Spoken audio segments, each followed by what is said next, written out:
Sir, BJP में भी लगातार जो अंदरूनी खींचतान के संकेत देखने को हमें मिले। सम्राट चौधरी ने जिस तरह से राजस्व कर्मचारियों का निलंबन जो है वो रद्द किया, विजय सिन्हा के फैसले को पलटने जैसा माना जा रहा है इसको, फिर विजय सिन्हा का जिस तरह से कमांडर वाला बयान आया, और डिप्टी सीएम जेडीयू के पास होने से विजय सिन्हा की भी नाराजगी बढ़ी है कि कुछ तो उनको मिलता, अब उन पर फैसला हो रहा है कि क्या स्पीकर का पद विजय सिन्हा को दिया जा सकता है। लेकिन स्पीकर का की जहां तक बात है, ये चर्चा चल रही है कि जेडीयू एक तो सबसे पहले कैबिनेट में ज़्यादा मंत्रियों की ज़्यादा संख्या चाहती है बीजेपी के कंपैरिजन में, और एक ये भी चर्चा चल रही है कि स्पीकर का पद छोड़ने के लिए भी रेडी नहीं है, बीजेपी भी नहीं रेडी है और जेडीयू को चाहिए स्पीकर का पद।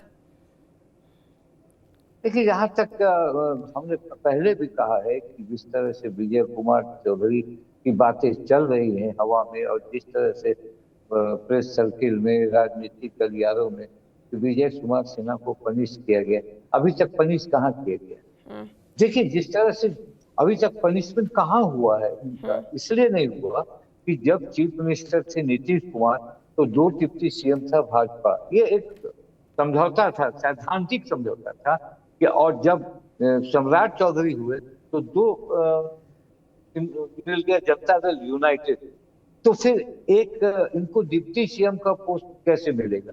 ये किसी की, मुझे नहीं लगता है कि इसमें कोई राजनीति होगी, या मगर हाँ, राजनीति अब दिखती है कि जब विजय कुमार सिन्हा, जो मैं बार बार कहता हूं कि बहुत सारे लोगों का फोन आता है, हम लोग से पूछते हैं लोग क्या विजय कुमार सिन्हा को हटा देगा।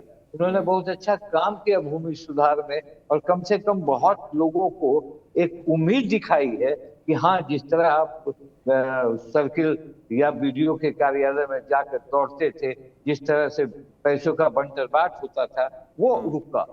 तो उसको पलट देना, ये कुछ दिखाता है कि सम्राट चौधरी के मन की मंशा में कुछ खोट जरूर है विजय कुमार सिंह। उसे वो रोका जा सकता था पोर्टफोलियो डिस्ट्रीब्यूशन तक।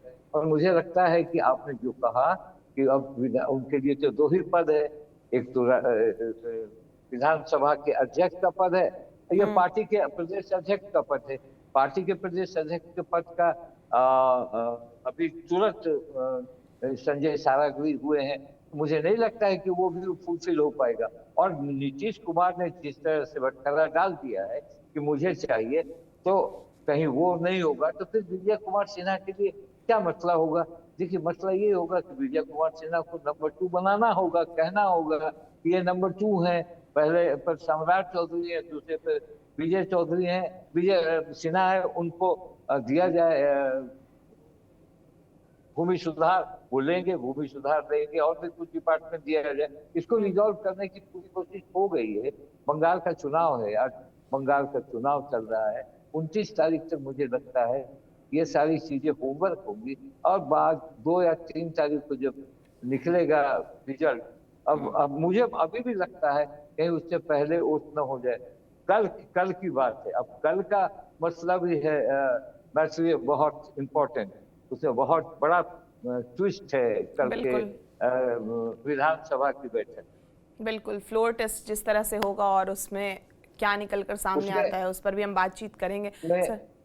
उसमें सम्राट चौधरी और एनडीए अपनी संख्या बढ़ाने के करीब है, और इस सत्र को बुलाने का मकसद है कि हम अपना स्ट्रेंथ दिखाएंगे। कांग्रेस टूटेगी, कांग्रेस के विधायक कल क्या करेंगे, ये देखने की बात है। और आरजेडी का जो वो एक विधायक है, वो क्या करने जाता है, पान पार्टी का बैलेंस कहीं गड़बड़ाए तो नहीं, और बहुजन समाज पार्टी का जो नेता जो एकमात्र, वो क्या करना चाहता है।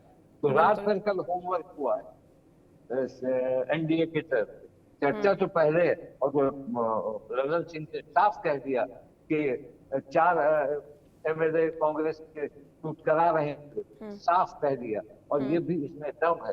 तो कल हो सकता है कि कल अपनी संख्या बल को बढ़ाकर दिखाएंगे सम्राट चौधरी कि हमने आते आते इन पार्टियों को तोड़ा, और मेरी संख्या, एनडीए की संख्या भी सदन में तो 201 है, एक स्पीकर को छोड़ देने पर 201 है एनडीए का, और 89 उनको है, तो स्पीकर को अगर छोड़ते हैं तो 88 है, और 85 है ये तो जेडीयू बहुमत रोकने का जी। कोई सवाल ही नहीं।